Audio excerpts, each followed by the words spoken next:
Este é o Conversas Cruzadas aqui na TV Com, pesquisa encomendada pela Secretaria Nacional de Segurança Pública aponta que Santa Catarina é o estado mais seguro do Brasil.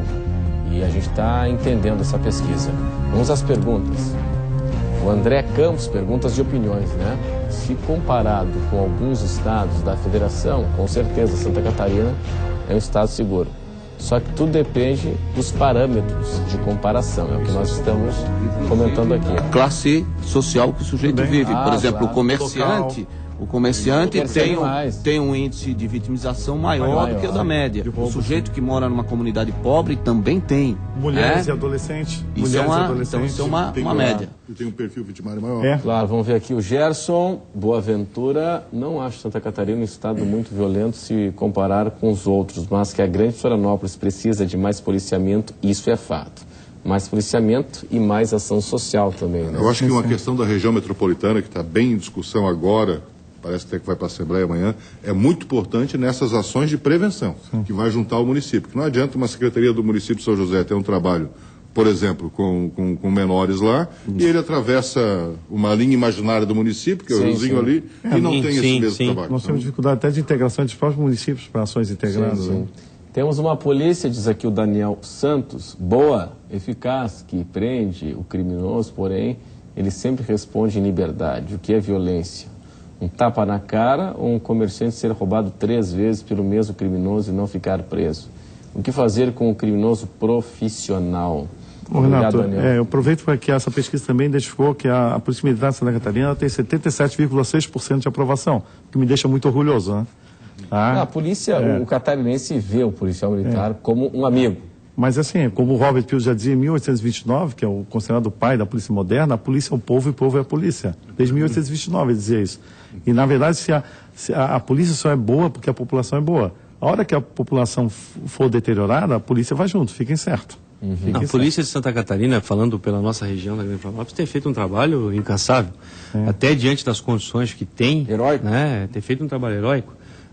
Como presidente do CONDES, a gente está articulando esse projeto da região metropolitana. Inclusive, amanhã nós estamos entregando a nossa participação. O texto nós sugerimos ainda em novembro, ele veio para debate, tivemos com o governador na semana passada. E o objetivo é exatamente esse, que essa região possa ser pensada em conjunto. Principalmente esses 4 municípios, Florianópolis, São José, Palhoça e Biguaçu, que você já não consegue mais enxergar essa fronteira. Sim. Então, segurança pública e outras questões, como saneamento, como transporte, precisa ser pensado em conjunto.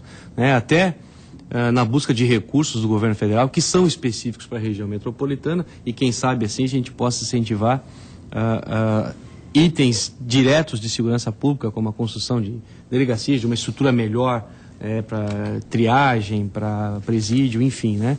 A região metropolitana cresceu muito e a tendência dos próximos anos é continuar crescendo.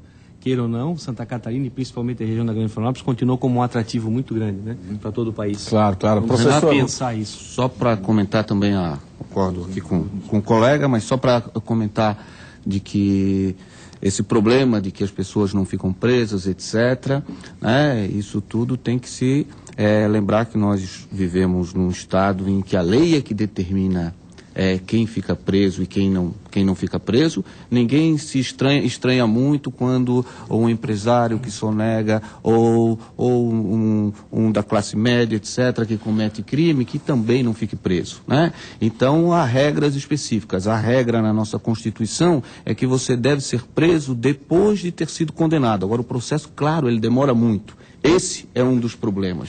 Agora, nós temos em Santa Catarina já um índice que nós consideramos até muito elevado de prisão preventiva. Praticamente metade de quem está preso aqui está preso sem ter sido julgado. Tudo provisório. Provisório. E essa não é a regra da Constituição. Então, embora para a população... Por que permanecem presos? Permanecem presos justamente até para atender esse clamor social, porque demora muito os processos. E então, por uma série de coisas, tem alguns requisitos que é colocado em lei, só que o que seria esperado, o que nós desejaríamos eram processos mais rápidos para decidir se o sujeito é culpado ou não é culpado, e aí se aplica a pena. né? sim. E não esse negócio, vamos mantê-lo preso enquanto a gente investiga para ver se de fato ele merece ser preso. Olha só. E ainda só complementar o do Sandro, Renato, que essa questão, que é aquela terceira da prevenção, também não adianta nada prender e jogar dentro de um sistema que diga que Santa Catarina ainda está bem em relação ao Brasil também, mas jogar dentro do sistema que só vai piorar. Só vai fazer network com bandidos. Exatamente. Aquele momento lá é o momento de, aí sim, ressocializar, reeducar, criar novas oportunidades para devolver para a sociedade. Bom, seguinte, o Uruguai, tá? Do presidente Mujica, que está fazendo o seguinte. O Uruguai, como eu falei há pouco, tem um histórico aí de ser um dos países mais seguros aí da América Latina, mas nos últimos 10 anos aí teve uma explosão aí de violência. E aí o que eles estão fazendo lá? O que o Mujica está fazendo? Com a ajuda de universidades e centros de estudo, entre eles um do Brasil, que é o centro da Universidade Federal de Minas Gerais, os uruguaios têm combatido o crime com pulseiras eletrônicas para monitorar os agressores, policiamento comunitário, reestruturação da polícia, qualificação policial, além de tecnologia para identificar contraventores e mapear zonas de criminalidade. No campo das políticas públicas, prioriza-se ações para acompanhar e interferir na trajetória de jovens infratores, com atividades educacionais, recreativas, esportivas, além de envolver as comunidades nas tomadas de decisão e recuperar áreas degradadas. Presença do Estado. É, preço do Estado forte. Agora, aqui no Brasil, falar Não em só pulseira policial. eletrônica é estigmatizar o preso. E tem um dado interessante também, né? Porque um preso custa 3 vezes mais do que um aluno em ensino básico. Sim. Tá, mas aqui no Brasil, essa história aqui, por exemplo, pulseira eletrônica. Já No tentaram, Brasil, só mas aí cogitaram, aparece aí direitos humanos Mas e não é diz. uma vai questão de estigmatizar. alternativa, porque desse sim, então agora não é mais se precisa ficar preso. Não tem pulseira, então coloca a pulseira em todo mundo que vai fazer um outro É que o controle. nosso tipo de preso, essas pulseiras foram pensadas por um contexto, aquilo que o sujeito mora num bairro organizado onde a polícia pode chegar lá. Aqui a polícia sabe onde é que está o sujeito foragido. Só que para a polícia ir lá buscar, a polícia precisa requisitar ajuda, a Polícia Civil precisa requisitar ajuda da Polícia Militar, tem que arrumar um contingente enorme porque ele mora num bairro que não é uma casa igual a gente vê lá, a SWAT cercando. Tem que, às vezes, tomar toda uma comunidade para se chegar lá. Então você vai botar uma pulseira eletrônica num sujeito que vai ficar pitando, que ela está lá em cima da comunidade e tal, só que a polícia para chegar lá precisa de 10 viaturas. Então nós ainda temos será esse que essa problema. será que mesmo assim essa operação não é mais menos onerosa do que manter o preso? Bom, não Mas se consegue bloquear quando- celular dentro dos presídios. Isso é opção. Que Você dirá é preso. fazer funcionar coleira eletrônica. Mas o nosso perfil de sentença, de coisa, de condenação, como o Sandro até colocou antes, não é para aquele que evitar que fique preso. É qualquer um que poderia ficar solto, agora vai ficar com pulseira. Nós estamos trabalhando no viés daquilo que não Funcionaria precisa bem ficar assim, Renato, para aqueles lá, por exemplo, da Lei Maria da Penha, aquele que tem uma medida de afastamento. Claro, É outro perfil de preso. Isso, para esse sujeito que ele está incomodando, mas ele ainda não é um caso perdido. Sim, sim. Não é para aquele sujeito que já enfrenta a câmera, sorri para a câmera, aqueles Mas que... esses casos ali, Maria da Exato. Penha, são inúmeros também. São. E E para é isso um outro- funciona. Para isso funciona. Mas a Não adianta justiça... colocar naquele criminoso esse que foi citado aqui, ele vai cortar e pendurar no gato e a polícia vai correr atrás do gato. Professor, o no senhor rabo. sabe muito bem também que a justiça brasileira reluta em muito em levar alguém para prisão. Apesar de tudo isso, reluta. Tanto que nós temos aí vários exemplos de preso 20, 30 vezes pela polícia. Tem nós duas temos- percepções. A polícia vê que tem muita ela gente tem. solta. E quem trabalha Na outra na área, outra área vê assim, ó, tem A muita ideia gente presa. Nós temos 500 A gente mil tem presos no preso. Brasil. questão de Tem câmara percepção. no tribunal que a gente chama de câmara de gás. Até Caiu, já isso. morreu. Até que o professor Sandro botou esse dia no Facebook, gostei muito, ele colocando da questão da engrenagem, né?